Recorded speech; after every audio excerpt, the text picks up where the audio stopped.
ஆயக்கிளைகள்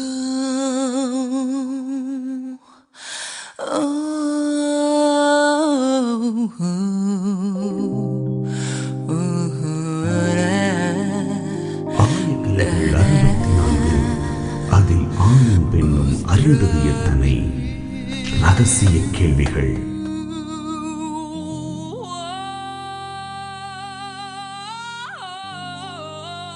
உலகெங்கிலும் உள்ள வசந்த் தொலைக்காட்சி நேயர்களுக்கு வணக்கம்.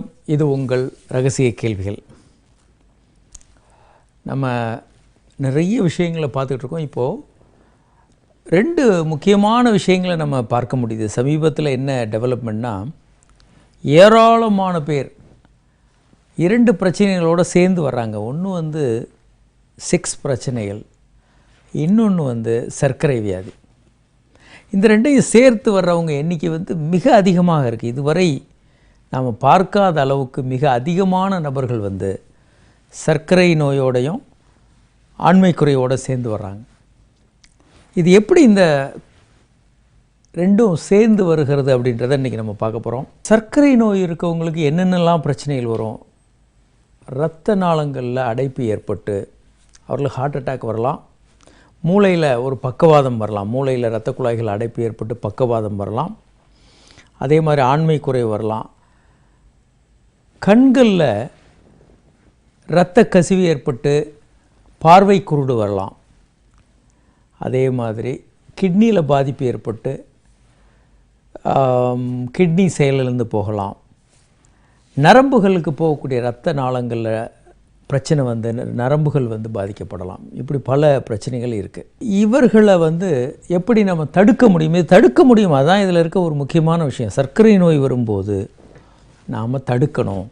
ஆனால் பெரும்பாலும் என்ன மாதிரி ஒரு போக்கு இருக்குன்னா, ஒரு 20-30 வருடங்களுக்கு முன்பு சர்க்கரை நோய் அப்படின்னா ஒரு 200 இருந்தால் போதும், எப்பயாவது எடுக்கிறாங்க, ஒரு 200 இருந்தாலே பரவாயில்ல அப்படின்ற உணர்வு இருந்தது. ஆனால் இன்றைக்கு அப்படி அல்ல. சர்க்கரை நோயை நல்ல கண்ட்ரோலில் வச்சுக்கணும். டே 1 வர்ற அன்னைக்கிலேருந்து நல்ல கண்ட்ரோலில் வச்சுக்கிட்டா அவர்களுக்கு வரக்கூடிய பல்வேறு பிரச்சனைகளை தவிர்க்க முடியும். இது பல்வேறு ஆய்வுகளில் திரும்ப திரும்ப நிரூபிச்சிருக்காங்க. ஸோ அவங்களுக்கு எந்த பிரச்சனையும் இல்லாத ஒரு முழுமையான வாழ்க்கையை அவங்க வாழ முடியும். இது நம்ம தெரிஞ்சுக்கணும். ஆண்மை குறைவை தடுக்க முடியும், இருதய நோயை தடுக்க முடியும், பல்வேறு பிரச்சனைகளை பார்க்கலாம். ஆனால் உண்மை நிலவரம் என்னவா இருக்குது? இந்தியா போன்ற நாடுகளில் என்னவா இருக்குது? 30% சர்க்கரை நோயாளிகள் கண்டுபிடிக்கப்படவே இல்லை. கண்டுபிடிக்கப்படாமல் இருக்கிறாங்க, வாழ்ந்துக்கிட்டு இருக்காங்க. நல்லா இருக்கிறோன்னு நினச்சிக்கிட்டு வாழ்ந்துக்கிட்டு இருக்காங்க. ஆனால் அவர்களுக்கு சர்க்கரை வியாதி இருக்குது. இன்னொரு 30% பேர் ரெகுலராக சரியான ட்ரீட்மெண்ட் இல்லாமல் சர்க்கரை நோயோடு இருக்காங்க. ஆனால் சரியான ட்ரீட்மெண்ட் அதுக்கு எடுத்துக்கொள்ளாமல் இருக்கிறாங்க. இன்னொரு 30% பேர் சரியான ட்ரீட்மெண்ட் எடுத்துக்கிட்டு இருக்காங்க. 10% பேர் தான் அதில் நல்ல கண்ட்ரோலில் இருக்காங்க. ஸோ 100 சர்க்கரை நோயாளிகளில் 30% பேர் கண்டுபிடிக்கப்படாமலே இருக்கிறாங்க. 30% பேர் கண்டுபிடிக்கப்பட்டும் முறையான ட்ரீட்மெண்ட் எடுக்காமல் இருக்கிறாங்க. ஒரு 30% பேர் கண்டுபிடிக்கப்பட்டு ட்ரீட்மெண்ட் எடுத்தாலும் முறையான கண்ட்ரோல் இல்லாமல் இருக்கிறாங்க. 10% பேர் தான் முழுமையான கண்ட்ரோலில் இருக்காங்க. ஸோ 100 பேருக்கு 10 பேர் தான் சரியாக இருக்காங்க. அப்போது அதனால தான் இந்த வேகம் ரொம்ப அதிகமாக இருக்குது. ஆண்மை குறைவோடு வரக்கூடியவர்களுடைய எண்ணிக்கை ஏராளமாக இருக்கிறது. அது ரொம்ப ஆச்சரியமாக இருக்குது எங்களுக்கு. இந்த பிரச்சனைகள் பெருமளவுக்கு வந்துக்கிட்டு இருக்குது. இதில் மற்ற காம்ப்ளிகேஷன்லாம் டாக்டர்கிட்ட போய் தெளிவாக பேசிடுவாங்க. கிட்னி ப்ராப்ளம் இல்லை கண்ணில் பார்வை குறைவு எல்லாம் டாக்டர் பேச முடியும். ஆனால் சர்க்கரை வியாதி மட்டும் ஒரு ரகசிய பிரச்சனை, சர்க்கரை நோயினுடைய ரகசிய பிரச்சனையாக இருக்குது. சைலண்ட்டாக யாருக்கிட்டே இதை பற்றி அவங்க ரொம்ப பேச முடிகிறதில்ல. ரொம்ப பெரிய அளவுக்கு இதை மருத்துவர்கள்ட்டையும் டிஸ்கஸ் பண்ண முடியல. டாக்டர்கிட்ட 1980களில் மருத்துவர்கள்ட்ட போனால் கூட ஒரு கவலைப்படாத சரியாயிடும் அப்படின்னு ஒரு ஆறுதல் வார்த்தைகள் தான் கிடச்சிக்கிட்டு இருக்கும் ட்ரீட்மெண்ட்டில். ஆனால் இப்போது நிலைமையே வேறு. முற்றிலுமாக இதை சரி செய்ய முடியும். இப்போ என்னென்ன டைப் பிரச்சனைகள் வரலாம்? ஒரு ஆணுக்கு அல்லது பெண்ணுக்கு சர்க்கரை நோயால் என்னென்ன பிரச்சனை வரலாம்? ஒன்று அந்த செக்ஸில் ஆர்வம் குறையலாம். இரண்டாவதாக ஒரு விரைப்புத்தன்மை இல்லாமல் போகலாம். செக்ஸில் வந்து பல்வேறு பிரச்சனைகள், குழந்தை இல்லாமல் போகலாம். செக்ஸில் வந்து விரைப்புத்தன்மை இல்லாமல் இருக்கிறது, ஆர்வம் இல்லாமல் இருக்கிறது, சீக்கிரம் விந்து வெளியாகிறது, ரீட்ரோகிரேட் எஜாக்குலேஷன் இருக்குது. இப்படி பல பிரச்சனைகளை அவங்க எதிர்கொள்ள வேண்டியது இருக்கும். ஒரு காலர் இருக்காங்க. ஹலோ. ஹலோ சார், வணக்கம் சார். வணக்கம். யார் எங்கேருந்து பேசுகிறீங்க சார்? கிளம்பூர்லேருந்து பேசுகிறேன். சொல்லுங்கள் சார். சார் கை பழக்கம் வேகமாக வந்துட்டு சார். சரிங்க. அதுக்கு என்ன சார்? எவ்வளோ நாளாக அப்படி இருக்கு? ஒரு 2 வருஷமா இருக்கு. உங்களுக்கு வயசு என்ன ஆகுதுங்க சார் இப்போது? 20 முடிய போகுது சார். சரிங்க. இப்போது சுய இன்பம் பண்ணும்போது சீக்கிரம் வர்றதை பற்றி நீங்கள் கவலைப்பட வேண்டாங்க. ஒன்று என்ன பண்ணலான்னா, நீங்கள் சுய இன்பம் பண்ணுறத ஸ்லோவாக பண்ணுங்கள். சுய இன்பம் பண்ணுறீங்க, ஒரு பாதி பண்ணிவிட்டு நிறுத்திடுங்க, முழுமையாக முடிக்காதீங்க. மறுபடியும் ஒரு சின்ன கேப் விட்டுட்டு மறுபடியும் திரும்ப ஆரம்பிங்க.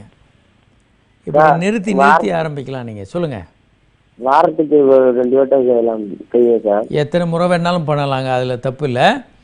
தொடர்ந்து வேகமாக பண்ணி விந்து வெளியேற்ற வேண்டியதில்லை. நீங்கள் நீண்ட நேரம் பண்ணணும்னு நினச்சா சுய இன்பம் பண்ணுங்கள், போதும். கொஞ்சம் நேரம் பிரேக் விடலான்னு ஒரு பிரேக் விட்டுட்டு ஒரு காஃபி சாப்பிட்லாம், வேறு ஒரு வேலையில் ஈடுபடலாம், அப்புறம் மறுபடியும் வந்து ஆரம்பிக்கலாம். ஒரு பிரேக் விட்டு சுய இன்பம் பண்ணிங்கன்னா நீண்ட நேரம் பண்ண முடியும். சீக்கிரம் விந்து வந்துடுதுன்ற பய உணர்வு உங்களுக்கு வராது. கவலைப்பட வேண்டாம். சரி, ஆண்களுக்கு என்னென்ன பிரச்சனைகள்லாம் வரலாம் செக்ஸில் சர்க்கரைனாலன்னு பார்த்தா, விரைப்புத்தன்மையில் மிகப்பெரிய பிரச்சனை வரும்.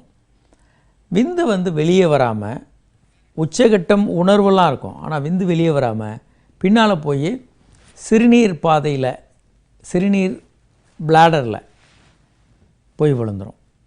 அல்லது சில பேருக்கு சீக்கிரம் விந்து வரலாம். ஒரு காலர் இருக்காங்க. ஹலோ. ஹலோ, வணக்கம் சார். வணக்கம். வேலூர்லேருந்து நவீன் பேசுகிறேன் சார். சொல்லுங்கள் நவீன். கைப்பழக்கம் ஒரு 5 வருஷமா இருக்கு சார். அதனால குழந்தை பிறக்க எதுனா பாதிப்பு வருங்களா? கைப்பழக்கத்தினால எந்த விதமான பாதிப்பும் இது வரைக்கும் உலக அளவில் கண்டுபிடிக்கப்படலைங்க. ஒன்றும் கவலையே படாதீங்க. எனக்கு இப்போ என்கேஜ்மெண்ட் பண்ணியிருக்காங்க, கல்யாணம் செய்யறதுக்கு பயமா இருக்கு. அதனால தான் தைரியமாக கல்யாணம் பண்ணுங்க, எந்த பிரச்சனையும் வராது. சரி, இப்போது செக்ஸை பொறுத்த வரைக்கும் பல்வேறு சிகிச்சை முறைகளில் இதை சரி பண்ண முடியும். ஆண்மை குறைவை சரி பண்ண முடியும். அதே போல் ரீட்ரோகிரேட் எஜாக்குலேஷன், விந்து வந்து பின்பக்கமாக போகும்போது சில மருந்துகளால் சரி பண்ணலாம். சில சிகிச்சை முறைகள் இருக்குது. அதே மாதிரி ப்ரீமெச்சூர் எஜாக்குலேஷனையும் சரி பண்ணலாம். இப்படி பல்வேறு முறைகளை நம்ம சரி பண்ண முடியும். சர்க்கரை வியாதி எப்படி சரி பண்ணுறோம்? இது ஏன் வருகிறது அப்படின்னு பார்த்தா, ஆணுருக்கு போகக்கூடிய இரத்த நாளங்கள் பாதிக்கப்படும். இரத்த நாளங்கள் சுருங்கிறதுனால ஆணுறுப்புக்கு போகக்கூடிய இரத்த வெலாசிட்டி குறைகிறது. அது மட்டும் இல்லாமல் இந்த சர்க்கரை நோயாளிகளில் பல பேர் வந்து ஸ்மோக்கிங்கும் வச்சுருப்பாங்க. அவங்களால விட முடியாது, சிகரெட்டை பிடிக்கிறதையும் விட முடியாது. ஸ்மோக்கிங்கும் சேர்ந்து பண்ணும்போது அவங்களுக்கு ஆண்மை குறைவு வர்றதுக்கான வாய்ப்பு பல மடங்கு அதிகமாகிறது.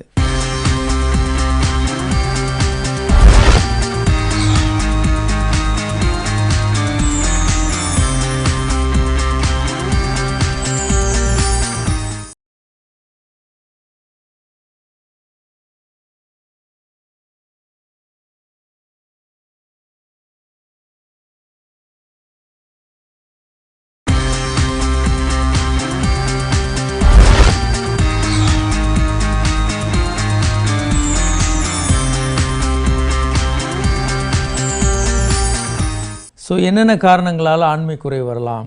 மன ரீதியான காரணங்கள், நரம்புகளில் பிரச்சனை, அதே மாதிரி இரத்த நாளங்களில் பிரச்சனை, ஹார்மோன்களில் மாற்றங்கள், பல்வேறு மருந்துகள், அவங்க சாப்பிடக்கூடிய தூக்க மாத்திரை, பிபிக்கு சாப்பிடக்கூடிய மாத்திரை, பல மாத்திரைகள் ஆண்மை குறைவு உண்டு பண்ணலாம். ஆணுறுப்பில் வரக்கூடிய பிரச்சனைகள், பைரோனி டிசீஸ் போன்ற பிரச்சனைகள், மன ரீதியான காரணங்களும் உடல் ரீதியான காரணங்களும் சேர்றதுனால வர்ற பிரச்சனைகள், இப்படி ஏராளமான காரணங்கள் இருக்குது. இதையெல்லாம் சரி பண்ண முடியும். இரத்த நாளங்களில் வரக்கூடிய பிரச்சனைகள் அப்படின்னு எடுத்துக்கிட்டோன்னா, இரத்த நாளங்களில் எண்டோத்தீலியம் அப்படின்றது அதனுடைய உட்சுவர், இரத்த நாளங்களுடைய உட்சுவர் வந்து எண்டோத்தீலியம்னு சொல்கிறோம். அதில் வரக்கூடிய பிரச்சனையினால் பல்வேறு பிரச்சனைகள் வருகிறது. இரத்த ஓட்டம் வந்து குறைகிறது அப்படின்னு கண்டுபிடிச்சிருக்காங்க. அதனால ஆண்மை குறைவு வருகிறது. அதே போல் நரம்புகள் பாதிக்கப்படுறதுனாலையும் ஆண்மை குறைவு உண்டாகும். அதை பல மெக்கானிசம் சொல்கிறாங்க, என்னென்னலாம் ஆகுது. எண்டோத்திலின் 1 போன்ற பல்வேறு ஹார்மோன்களோட வேலைகள், நைட்ரஸ் ஆக்சைடு ரிலீஸ் ஆகிறதுல வர்ற பிரச்சனைகள், இப்படி பல காரணங்களால் ஆண்மை குறைவு வரலாம். ஸோ ஆண்மை குறைவு வரும்போது சர்க்கரை வியாதியை பற்றி அதனுடைய நல்ல கண்ட்ரோலில் வச்சுக்கிறாங்களான்னு பார்க்கணும். பல நேரங்களில் ஆண்மை குறைவு வர்ற நோயாளிகள்லாம் என்ன நினைக்கிறாங்கன்னா, ஒரு மாத்திரை கொடுத்து டாக்டர் சரி பண்ணணும்னு நினைக்கிறாங்க. அது சரியான முறையே கிடையாது. அப்போ எப்படி இதை ட்ரீட் பண்ணணும்? ஒரு காலர் பார்ப்போம். ஹலோ ஹலோ, வணக்கம். யார் எங்கேருந்து பேசுகிறீங்க சார்? வணக்கம் சார். சொல்லுங்கள் சார். சார், பெங்களூர்லேருந்து வெங்கடேஷ் பேசுகிறேன் சார். சொல்லுங்கள் வெங்கடேஷ். சார், எனக்கு கொஞ்சம் லைட்டாக பசங்க குழந்தைங்க இருக்காங்க சார், கல்யாணம் ஆயிடுச்சு. சரி. எனக்கு கொஞ்சம் இப்போ ட்ரிங்க்ஸ் பழக்கம் இருக்குது சார். அதாவது பட் இப்போ என்ன தொந்தரவுனாக்கா, ஆண்குறி இப்போ தொங்கின டைப்லேயே இருக்குது சார். எப்பயுமே ஆணுறுப்பு கீழே தொங்குன மாதிரி இருக்குது உங்களுக்கு? தொங்கிட்ட மாதிரி இருக்குது. அந்த உணர்ச்சியை டக்குன்னு வர மாட்டேங்குது சார். என்ன சார் காரணம்? விரைப்புத்தன்மை சரியா இல்லைன்னு நினைக்கிறீங்க? அந்த முன்ன உள்ளுக்கு லைட்டாக டக்குன்னு கை வச்சா இதாயிரும் சார். இப்போ அப்படியே தொங்கின மாதிரி இருக்கு, டக்குன்னு உணர்ச்சி வருதில்ல சார். அதுக்கு என்ன சார் பண்ணுங்க? நிறைய காரணங்கள் இருக்குங்க. ஆண்மை குறைவு வர்றதுக்கு நிறைய காரணங்கள் நம்ம சொல்கிறோம். என்ன காரணங்கள் அப்படின்னு பார்த்து நம்மளால் சரி பண்ண முடியுங்க. ஆண்மை குறைவுக்கான காரணங்கள் நிறைய இருக்குது. இது ஆண்மை குறைவு மாதிரியா சார் இது? ஆமாம், இதைத்தான் ஆண்மை குறைவுன்றோம். அதாவது விரைப்புத்தன்மை முழுமையாக இல்லை அப்படின்னு நீங்கள் ஃபீல் பண்ணிங்கன்னா சரி சார், அதை தான் ஆண்மை குறைவு அப்படின்னு சொல்கிறோம். அதை பார்த்து பயப்பட வேண்டாம், வார்த்தைகளை பார்த்து பயப்படாதீங்க. ஆனால் இதில் ஒரு முக்கியமான விஷயம் என்னன்னா, இதெல்லாம் முழுமையாக இன்றைக்கு சரி செய்ய முடியும். சரி சார். அதனால் கவலைப்பட வேண்டாம். முதல்ல உங்களுக்கு ஹார்மோன்கள் ப்ராப்ளம் இருக்கலாம், இல்லை மன ரீதியான காரணங்கள் இருக்கும். வயது குறைவாக இருக்கிறவங்களுக்கு மனதில் ரொம்ப பயந்து போயிருந்தீங்கனாலும் இந்த பிரச்சனைகள் வரும். வயது 34 சார். 34. கல்யாணம் ஆயிடுச்சா? மேரேஜ் ஆயிடுச்சு சார். பசங்க இருக்கிறாங்க, நல்லா பண்ணிட்டு இருந்தேன் சார். இப்போ கொஞ்சம் அதனால அது மாதிரி இருக்கு சார். ஒரு மாதம் 6 மாதம். பாருங்கள், மருத்துவர்களை பாருங்கள். இதை கண்டறிய முடியும், என்ன காரணம்னு கண்டறிந்து முழுமையாக சரி பண்ண முடியும். அதுதான் இதில் இருக்க ஒரே ஒரு அட்வான்டேஜ். செக்ஸ் பிரச்சனைகளெல்லாம் முழுமையாக கண்டறிந்து சரி பண்ண முடியும். கவலைப்பட வேண்டாம். சரி, இப்போது என்னென்ன பிரச்சனைகள் சர்க்கரை நோயாளிகளுக்கு வருது அப்படின்னு நம்ம பேசிகிட்டு இருந்தோம். பல தூக்க மாத்திரைகள் சாப்பிட்றதுனால ஆண்மை குறைவு வரலாம். கை கால் வலிப்பு போன்ற காக்கா வலிப்புன்னு சொல்லக்கூடிய கை கால் வலிப்பு, இல்லை பல்வேறு நோய்களுக்கு சாப்பிடக்கூடிய மாத்திரைகள், பிபிக்கு சாப்பிட்றது, இப்படி பல காரணங்களால் ஆண்மை குறைவு வரலாம். ஸோ இவங்களுக்கு என்ன டெஸ்ட்டுகள் பண்ணணும்? சர்க்கரையும் ஆண்மை குறைவும் சேர்ந்துருந்தால் சர்க்கரையை முதல்ல எவ்வளோ தூரம் கண்ட்ரோல் பண்ணுறாங்கன்றதை முக்கியமாக பார்க்கணும். ஒரு வெறும் வயிற்றில் எவ்வளோ இருக்குது சர்க்கரை, சாப்பிட்ட பிறகு எவ்வளோ இருக்குது, A1Cன்னு சொல்லக்கூடிய ஹீமோகுளோபின் A1C டெஸ்ட் எடுக்கணும். அதே மாதிரி உங்களுடைய கொலஸ்ட்ரால், கொழுப்புகள் அளவு எவ்வளோ இருக்குது, அதே மாதிரி கண்களில் இரத்த நாளங்கள் எப்படி இருக்குது, இது எல்லாமே நம்ம பார்க்கணும். கிட்னி எப்படி இருக்குது, இதெல்லாம் நம்ம பார்க்க வேண்டும். இது பார்க்கும்போது நமக்கு பல்வேறு விஷயங்கள் தெரிய வரும். அதே மாதிரி பல்வேறு டெஸ்ட்டுகளை நம்ம பார்க்க முடியும். ஸ்பெஷல் டெஸ்ட்டுகள் என்ன பண்ண முடியும்? ஆணுறுப்பில் இன்ஜெக்ஷன் போட்டு, இப்போ ஒரு நண்பர் கேட்டார், எனக்கு ஆண்மை குறைவு இந்த மாதிரி விரைப்பு சரியாக வரலாம், என்ன பண்ணணும்? உங்களுக்கெல்லாம் அந்த டெஸ்ட்டுகள் பண்ணலாம். அடுத்து ஆணுறுப்பில் ஒரு இன்ஜெக்ஷன் போட்டு விரைப்புத்தன்மை நல்லா இருக்கான்னு பார்க்கலாம். இல்லை மாத்திரைகள் கொடுத்து அதனுடைய ரெஸ்பான்ஸ் விரைப்புத்தன்மை நல்லா இருக்கான்னு பார்க்கலாம். அதே மாதிரி ஆணுறுப்புக்கு போகக்கூடிய இரத்த நாளங்கள் சரியாக இருக்கான்னு ஆர்ட்ரியோகிராம் பண்ணி பார்க்கலாம். ஹார்மோன்கள் பண்ணி பார்க்கணும். தைராய்டு அவங்களுக்கு எப்படி இருக்குன்னு பார்க்கணும். ப்ரொலாக்டின் லெவல் ரொம்ப அதிகமாக இருக்கா, இந்த மாதிரியான ஹார்மோன்கள் எப்படி இருக்குன்னு பார்க்கணும். அதே மாதிரி ட்ரீட்மெண்ட் அப்படின்னு நம்ம சொல்லும்போது வெறும் மாத்திரைகளை வச்சு ட்ரீட் பண்ணாமல் முதல்ல அவங்களுடைய வாழ்க்கை முறைகளை மாற்ற வேண்டும். இப்போ சர்க்கரை வியாதி இருந்ததுன்னா சர்க்கரை வியாதி முழுமையாக ஆழமாக சரியாக ட்ரீட் பண்ணணும். டைட்டாக கண்ட்ரோல் கொண்டு வரணும். சர்க்கரை வியாதி நல்ல டைட் கண்ட்ரோலில் இருக்கணும். இரண்டாவதாக ஸ்மோக்கிங், ஆல்கஹால் போன்ற விஷயங்களை முற்றிலுமாக தவிர்க்க வேண்டும். மூன்றாவதாக அவங்களுக்கு நல்ல எக்ஸசைஸ், ரிலாக்ஸேஷன், இதெல்லாம் ரொம்ப ரொம்ப முக்கியம். அடுத்து இரத்த நாளங்கள் பாதிப்பு இருந்ததுன்னா கண்டிப்பாக இரத்த நாளங்களை விரிவுபடுத்தக்கூடிய மருந்துகள் பெருமளவுக்கு அவங்களுக்கு உதவி செய்யும். ஹார்மோன்கள் பிரச்சனை இருந்தால் ஹார்மோன்களை சரி செய்யணும். ஒரு கால் இருக்காங்க. ஹலோ. ஹலோ சார், வணக்கம் சார். வணக்கம். யார் எங்கேருந்து பேசுகிறீங்க சார்? சார் பிரபு சார், விழுப்புரம்லேருந்து பேசுகிறேன். பிரபு சொல்லுங்கள். சார் உங்கள் அறிவுரைகள்லாம் ரொம்ப ஹெல்ப்ஃபுல்லாக இருக்கு. சொல்லுங்கள் சார். ரொம்ப தேங்க்ஸ் சார். சார் எனக்கு 2 டவுட் இருக்கு. சொல்லுங்கள் சார். இப்போ வந்து நம்ம எரெக்ஷன் ஆகிற டைமில் வந்து நம்ம பென்னிஸ் வந்து கர்வாக வருது சார், பனானா ஷேப்பில் வந்து வளையுது. அது எதுவும் ப்ராப்ளம் இல்லையா சார் டாக்டர்? ஓரளவுக்கு வளையிறது இயல்பான விஷயந்தாங்க. ஆணுறுப்பு வந்து எப்போதும் நேருக்கு நேராக ஒரு கரெக்டான அளவில் இருக்காது எப்போதுமே. சார் இப்போ வேகினா இன்செர்ட் பண்ணும்போது அந்த வளையிறதுனால அதனால் எந்த பாதிப்பும் இல்லைல்ல? அதாவதுங்க, இப்போது படத்தில் காட்டுற மாதிரி ஆணுறுப்பு வந்து ரொம்ப பெரிய அளவுக்கு பெண்டாக இருந்ததுன்னு வச்சுக்கோங்க, இசட் ஷேப்பில் எஸ் மாதிரி பெண்ட் இருந்ததுன்னா நீங்கள் வந்து தாம்பத்திய உறவில் ஈடுபட முடியாது. ஆனால் லேசாக ஒரு பக்கம் ரைட்லேயோ லெஃப்ட்லேயோ கொஞ்சம் கீழே கொஞ்சம் மேலே வளைந்திருக்கிறது நார்மல். ரொம்ப வளைஞ்சிருக்கிறது வந்து நம்ம பைரோனி டிசீஸ் அப்படின்னு சொல்கிறோம். பைரோனி டிசீஸ் போன்ற நோய்கள் இருந்ததுன்னா அதை சரி செய்ய வேண்டும். எனக்கு வந்து இப்போ பனானா ஷேப்பில் மட்டும் தான் சார் கருவாகுது, ரொம்பலாம் கருவாகலை. ஓரளவுக்கு அதான். நீங்கள் உங்களுக்கு பயப்பட வேண்டாம், பொதுவாக இது நார்மலாக இருக்கும். ஆணுறுப்பில் வந்து சில நேரங்களில் கடுமையான வலி வருதுன்னு வச்சுங்க, விரைப்பு ஏற்பட்டோடனே சுரீர்னு எறும்பு கடிக்கிற மாதிரி வலி இருந்ததுன்னா பைரோனி டிசீஸாக இருக்கலாம். பைரோனி டிசீஸுக்கு இப்போ லேட்டஸ்ட்டாக நிறைய ட்ரீட்மெண்ட் இருக்குது, ஒன்றும் கவலைப்பட வேண்டாம் நீங்கள். சரிங்க சார். சார் இன்னொரு டவுட்டு. சொல்லுங்கள் சார். 1 மந்த்துக்கு முன்னாடி எனக்கு சிக்கன் பாக்ஸ் வந்துச்சு. உடம்புலாம் ரொம்ப டயர்ட் ஆயிடுச்சுன்னு சொல்லிட்டு நான் சரி என்னன்னு பார்க்கலான்ட்டு ஒரு யுனானி டாக்டர் போயிட்டு பார்த்தா செமன் டெஸ்ட் எடுத்து பார்க்க சொன்னார். அதில் வந்து வால்யூம் 1.5 ml இருந்தது, ஸ்பெம் கவுண்ட் 6.2 ml இருந்தது. நார்மல் ஸ்பெம்ஸ் 5%, அப் நார்மல் 95%. அப்புறம் மொட்டிலிட்டி 30% இருந்தது சார். சரி. திருப்பி நான் ஒரு வேற டாக்டர், ஒரு தெரிஞ்ச டாக்டர் அலோபதி டாக்டர் கன்சல்ட் பண்ணால் அவர் வந்து யூராலஜிஸ்ட் அனாலிஸ்ட் கன்சல்ட் பண்ண சொன்னார். அவரை பார்த்தா இந்த வயசுல ஏன் வந்து இந்த மாதிரி எடுத்து பார்த்தீங்க, யார் பார்க்க சொன்னது, சைக்காலஜியில் நீங்கள் வந்து அஃபெக்ட் ஆயிருவீங்க அப்படின்னு சொல்லி இதான் சொன்னார். இதெல்லாம் நார்மலாக தான் இருக்குங்க, உங்களுக்கு ஒன்றும் கவலைப்படாதீங்க.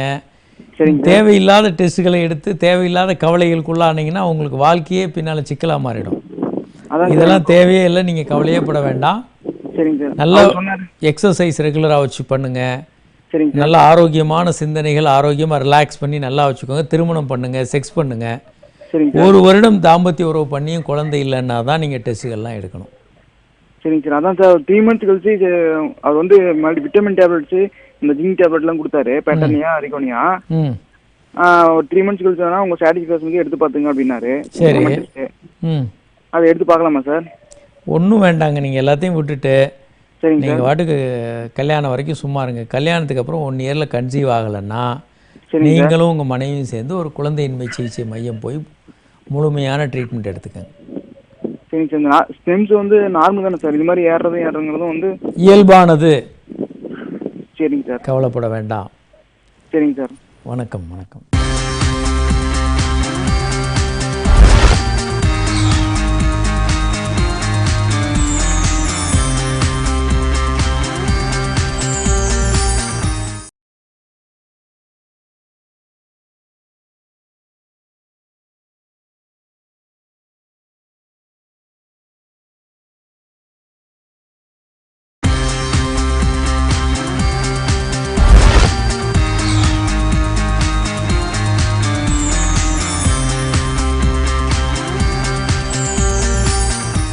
ஸோ ஆணுறுப்பு வந்து இந்த மாதிரி ரொம்ப பெண்டாக இருக்கிறது தான் பைரோனி டிசீஸ்ன்னு சொல்கிறோம்.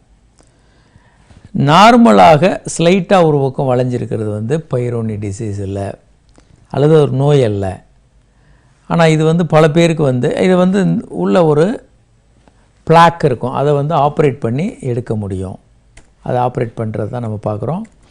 எளிமையாக அதை ஆப்ரேட் பண்ணி எடுத்துட முடியும். ஒரு பிளாக், அந்த ஃபைப்ரோசிஸ் ஆன டிஷ்யூ இருக்கும், அதை எடுத்துட்டாங்கன்னா சரியாயிடும். இந்த படத்தில் பார்க்குறீங்க, அதை ஓப்பன் பண்ணி அந்த பிளாக்கை ரிமூவ் பண்ணிட்டாங்கன்னா நார்மலாக மாறிடும். நார்மல் டிஷ்யூ மட்டும் விட்டாங்கன்னா இந்த பிரச்சனையை சரி பண்ணலாம். இப்போது நவீன சிகிச்சை முறைகள் வேறு நிறைய வந்திருக்கு. சில சவுண்ட் வேவ்ஸ் மூலமாக இதை குணப்படுத்த முடியும். பல ட்ரீட்மெண்ட் இப்போ புதுசாக வந்திருக்கு, எளிமையான ட்ரீட்மெண்ட் இருக்குது. முன்ன மாதிரி அறுவை சிகிச்சையில் தான் பண்ணணும்னு அவசியம் இல்லை. ஸோ அந்த முறைகளில் பைரோனி டிசீஸ், பெண்டாக இருக்கக்கூடிய பீனிஸை நம்ம சரி பண்ண முடியும். சரி, ஆண்மை குறைவுக்கான ட்ரீட்மெண்ட் அப்படின்னு பார்த்தோன்னா வாழ்க்கை முறை மாற்றுவது ரொம்ப ரொம்ப முக்கியம். ஸ்மோக் பண்ணுறவங்க வந்து ஸ்மோக்கிங்கை கண்டிப்பாக விடணும். ஆல்கஹால் சாப்பிட்றது, போதை மருந்துகள் சாப்பிடுவதெல்லாம் கண்டிப்பாக நிறுத்தணும். அதே மாதிரி சர்க்கரை இருந்தால் நல்ல கண்ட்ரோலில் சர்க்கரையை வச்சுக்கணும். அது ரொம்ப ரொம்ப முக்கியம். வாய்வழி மாத்திரைகள் வந்து இப்போது ரொம்ப முக்கியமான ஒரு ரோல் இருக்குது ஆண்மை குறைவுக்கு. ஒன்று வாய்வழி மாத்திரைகள், சில்டனஃபில் போன்ற மாத்திரைகள், யோகிம்பின் போன்ற மாத்திரைகள், பல்வேறு மருந்துகள், வார்டனஃபில், தடாலஃபில் போன்ற பல்வேறு மருந்துகள் இருக்குது. இந்த மருந்துகளை பயன்படுத்த முடியும். இந்த மருந்துகள் மிகப்பெரிய அளவுக்கு உபயோகமாக இருக்குது. ஆனால் இந்த மருந்துகளை பல நேரங்களில் மருத்துவரின் பரிந்துரையின் பேரில் இல்லாமல் பல பேர் வாங்கி சாப்பிட்றது சரியல்ல. ஏன்னா இளைஞர்கள் தேவையில்லாமல் மருந்துகளை ஆரம்பிச்சிட்டாங்கன்னா அப்புறம் அவங்களால நிறுத்த முடியாது. அவங்களுக்கு ஒரு மன உளைச்சல் வந்துடும். நம்ம மருந்து சாப்பிட்டு தான் நம்மளால் செக்ஸ் பண்ண முடியுது, நாம் ஒரு இன்காம்பிட்டன்ட் இம்பார்ட்டன்ட் பர்சன் அப்படின்ற ஃபீலிங்கை அவங்களால தவிர்க்கவே முடியாது. சரி, இந்த மாதிரி மாத்திரைகள் சாப்பிட்றதுனால என்ன பிரச்சனை வரும்? கிட்னி எல்லாம் கெட்டு போயிடுமான்னா அப்படி இல்லை. அப்படி நிறைய பேர் அதான் கேட்பாங்க, எங்களுக்கு கிட்னி போயிடும்னு சொல்கிறாங்களே டாக்டர். அதெல்லாம் புரளி. அந்த மாதிரி எதுவுமே ஆகாது. என்ன பிரச்சனை வரலாம்? ஒன்று தலைவலி வரலாம். ரத்த ஓட்டம் தலைக்கு அதிகமாக இருக்கிறதுனால முகம்லாம் கொஞ்சம் ஃப்ளஷிங் இருக்கும், குண்டா உப்புன மாதிரி இருக்கும். அதே மாதிரி சாப்பாடு செரிக்காதது மாதிரி 2% பேருக்கு இருக்கும். மூக்கில் சளி வர மாதிரி நீராக வந்துக்கிட்டு இருக்கிறது 4% பேர். சில பேருக்கு லூஸ் மோஷன் போகலாம், டைரியா பேதி ஆகலாம் 3% பேருக்கு. இப்படி பல்வேறு பிரச்சனைகள் வரலாம். ஒரு காலர் இருக்காங்க. ஹலோ. ஹலோ, திருச்சியிலேருந்து பிரகாஷ் பேசுகிறேன். பிரகாஷ் சொல்லுங்க. மேரேஜ் ஆயிடுச்சு சார். மேரேஜ் ஆகி 3 வருஷம் ஆகுது. சரிங்க. இது செக்ஸ் ரொம்ப நேரம் பண்ண முடிய மாட்டேங்குது சார். சரிங்க. ஃபர்ஸ்ட் டைம் இன்டர்கோர்ஸ் பண்ணும்போது நிக்குது, செகண்ட் இன்டர்கோர்ஸ் பண்ணனாக்கா நிக்க மாட்டேங்குது சார். அப்போவே இதாயிடுது, டெம்பர் குறைஞ்சிடுது. ஓகே. என்ன வயசாகுது சார் உங்களுக்கு? 26 சார். சர்க்கரை, ரத்த கொதிப்பு எதுவும் இருக்கா? இல்லை, எதுவும் இல்லை சார். அதெல்லாம் எதுவும் இல்லை சார். சரிங்க, ஒன்றும் கவலைப்பட வேண்டாம். இது ஒன்றும் பெரிய பயப்பட வேண்டிய விஷயம் அல்ல. ஓகே. இருந்தாலும் நீங்கள் ஒரு மருத்துவரோட ஆலோசனை பெற்றுக்கலாம் நீங்கள். ஏன்னா மனரீதியான காரணங்கள் இந்த மாதிரியான பிரச்சனைக்கு முக்கியமான காரணமாக இருக்கும். ஒன்று, சில நேரங்களில் வேறு ஏதாவது பிரச்சனைகள் இருக்கான்னு ஜென்ரல் செக்கப்பில் தெரியும். சில நேரம் ஹார்மோன்கள், புரோலாக்டின் அதிகமாக இருக்குது, இல்லை வேறு சில காரணங்கள் இருந்தால் அந்த மாதிரி வரலாம். அதை கண்டுபிடிச்சி சரி பண்ண முடியுங்க, ஒன்றும் கவலைப்பட வேண்டாம். Okay sir. Okay sir. நன்றி நன்றி. கல்யாணத்துக்கு முன்னாடி கைப்பழக்கம் இருந்தது, அதனால எதுனா இருக்குமோ? வரவே வராதுங்க. சுய இன்பம் என்பது ஒரு இயல்பான விஷயங்க. அதனால எந்த விதமான பிரச்சனைகளும் வரவே வராது. கண்டிப்பாக வராது, கவலைப்பட வேண்டாம். சரி, இப்போது பல புதிய மருந்துகள் வந்திருக்கு. நம்ம சொன்னோம் வார்டனஃபில், தடாலஃபில், உடனஃபில், அவனஃபில், இப்படி பல புதிய மருந்துகள் வந்துருச்சு ஆண்மை குறைவுக்கு. பல மருந்துகள், இது எல்லாமே உடனஃபில், எல்லா மருந்துகளும் இந்தியாவில் கிடைக்குது. பல மருந்துகள் இந்தியாவில் இப்போ கிடச்சிக்கிட்டு இருக்கு, ஒன்றும் பிரச்சனையே இல்லை. அதை யாருக்கு எதை கொடுத்தா பெட்டராக இருக்கும்னு அசஸ் பண்ணி கொடுத்தோன்னா ரொம்ப அற்புதமாக வேலை செய்யும். அவங்க அந்த பிரச்சனையிலேருந்து முற்றிலுமாக வெளியே வந்துடலாம். சரி, இப்போ எனக்கு அது சரியாக இல்லை, இந்த மருந்துகள் சாப்பிட்றதுல பிரச்சனை இருக்குது அப்படின்னா என்ன பண்ணலாம்? ஆணுறுப்பு உள்ளே வைக்கக்கூடிய மியூஸ் மெடிக்கேட்டட் யூரித்ரல் டிவைசஸ் இருக்குது. ஒரு சின்ன அரிசி மாதிரியான ஒரு துகளை ஆணுறுப்பு உள்ளே செலுத்திடலாம். அதை மசாஜ் பண்ணும்போது ப்ரோஸ்டோக்ளாண்டின் E2 என்ற கெமிக்கல் ரிலீஸ் ஆகி ஆணுறுப்பு விரைப்புத்தன்மை வரும். அதே மாதிரி ஆணுறுப்பில் போடக்கூடிய இன்ஜெக்ஷன்ஸ் இருக்குது, இன்ட்ரா கேவர்னோசல் இன்ஜெக்ஷன்ஸ். அதே மாதிரி வேறு பல மருந்துகள் இருக்குது. இதெல்லாம் சரியாகலை, எனக்கு ரொம்ப வயசாகிடுச்சு, ஆனால் செக்ஸ் பண்ணணும்னு ஆசை இருக்கும்போது ஆணுறுப்பில் வைக்கக்கூடிய ப்ராஸ்தசிஸ்ன்னு சொல்லக்கூடிய அறுவை சிகிச்சை மூலமாக ஆணுறுப்பில் கருவிகளை வைக்க முடியும். அதன் மூலமாக அவங்க அற்புதமான செக்ஸில் ஈடுபட முடியும். அடுத்து ப்ராஸ்தசிஸ் அறுவை சிகிச்சை வச்சுட்டு அவங்க வாழ்நாள் முழுவதும் சரியா, அதாவது டயபெட்டிஸுக்கு இந்த பினைல் ப்ராஸ்தசிஸ் ரொம்ப ரொம்ப உபயோகமாக இருக்கும் டயபெட்டிஸ் பேஷண்ட்ஸுக்கு. ஏன்னா மற்ற ட்ரீட்மெண்ட் பல நேரங்களில் நன்றாக பலன் இருக்கும், ஆனால் நாளாக ஆக கொஞ்சம் வயதானவர்கள் நிறைய இரத்த நாளங்கள் பாதிக்கப்பட்டிருந்ததுன்னா, சர்க்கரை வியாதி இருக்கிறவங்களுக்கு மாத்திரைகள் கொஞ்சம் வயதான பிறகு பலனளிக்காமல் போகலாம். இவர்களுக்கு முக்கியமான ஆல்டர்னேட்டிவ் என்னென்னா அறுவை சிகிச்சை. நல்ல சர்க்கரையை கண்ட்ரோல் பண்ணிவிட்டு ஆணுறுப்புக்குள்ளே நம்ம இந்த நிகழ்ச்சியில் காட்டியிருக்கோம், சைலாஸ்டிக் டியூப்பை வந்து ஆப்ரேட் பண்ணி உள்ளே வச்சிட்டோன்னா அந்த காயம் ஆறின பிறகு அவங்க நார்மலாக தாம்பத்திய உறவில் ஈடுபடலாம். எந்த விதமான பிரச்சனைகளும் அவங்களுக்கு வராது. அவங்க வாட்டுக்கு நார்மல் செக்ஸோடு வாழ்ந்துகிட்டு இருக்க முடியும். வேறு என்னென்ன டெஸ்ட்டுகள் பண்ணுறாங்க? இப்போ ஆண்மை குறைவுக்கான டெஸ்ட்டுகள் என்னென்னலாம் பண்ணலாம்? ஆணுறுப்பில் வந்து ப்ரெஷர் மெஷர் பண்ணக்கூடிய கஃப்பெல்லாம் இருக்குது. 2.5 சென்டிமீட்டர் கஃப் இருக்குது. அதை வச்சு ஆணுறுப்பில் வரக்கூடிய ப்ரெஷரை மெஷர் பண்ணலாம். டாப்லர் பண்ணி ஆணுறுப்பில் வரக்கூடிய ரத்த நாளங்களை கண்டுபிடிக்கலாம். அதே மாதிரி முன்னெல்லாம் என்ன பண்ணுவாங்க, ஆரம்ப காலங்களில் இந்த மாதிரி நவீன கருவிகள் இல்லாதப்போ என்ன பண்ணுவாங்கன்னா, ஆணுறுப்பில் வந்து சாதாரண நிலையில் வந்து ஸ்டாம்ப் ஓட்டிடுவாங்க. பேஷண்ட் தூங்கி எந்திரிக்கும் போது அந்த ஸ்டாம்ப் வந்து ஆணுறுப்பு விரைப்படைந்திருக்கும், இடையில மறுபடியும் விரைப்பு குறைஞ்சிருக்கும். அது வந்து எப்படி தெரியும்? ஆணுறுப்பில் அந்த ஸ்டாம்ப் வந்து உடஞ்சி போயிருக்கும். சுற்றிலும் ஆணுறுப்பை சுற்றி ஓட்டியிருந்த ஸ்டாம்ப் வந்து ஆணுறுப்பு விரைப்படையும் போது உடஞ்சிருக்கும். அதை வச்சு கிழிஞ்சிருக்கும். அதை வச்சு அவங்களுக்கு ஆண்மை இருக்குதுன்னு முடிவு பண்ணாங்க. ஆனால் இப்போ அந்த மாதிரியான டெஸ்ட்டுகள் பண்ணுறதில்ல. ஏன்னா ஒருத்தர் வந்து புரண்டு படுக்கும்போதோ மற்ற பல ஆக்டிவிட்டி அப்போ அந்த ஆணுறுப்பு அந்த ஸ்டாம்ப் வந்து உடஞ்சி போகலாம். அதனால் அந்த மாதிரி டெஸ்ட்டுகள் இப்போ பண்ணுறதில்ல. இன்று இந்த நிகழ்ச்சியில் பங்கு பெற இயலாத வாசகர்கள் உங்கள் கேள்விகளுக்கு SMS மூலமாக அனுப்பலாம். 781007788 என்ற எண்ணுக்கோ 730557788 என்ற எண்ணுக்கோ உங்கள் கேள்விகள் எங்களுக்கு SMS மூலமாக அனுப்பலாம். அல்லது hi@drkamarajhospital.com என்ற மின்னஞ்சல் முகவரிக்கு உங்கள் கேள்விகள் எங்களுக்கு மின்னஞ்சலில் அனுப்பலாம்.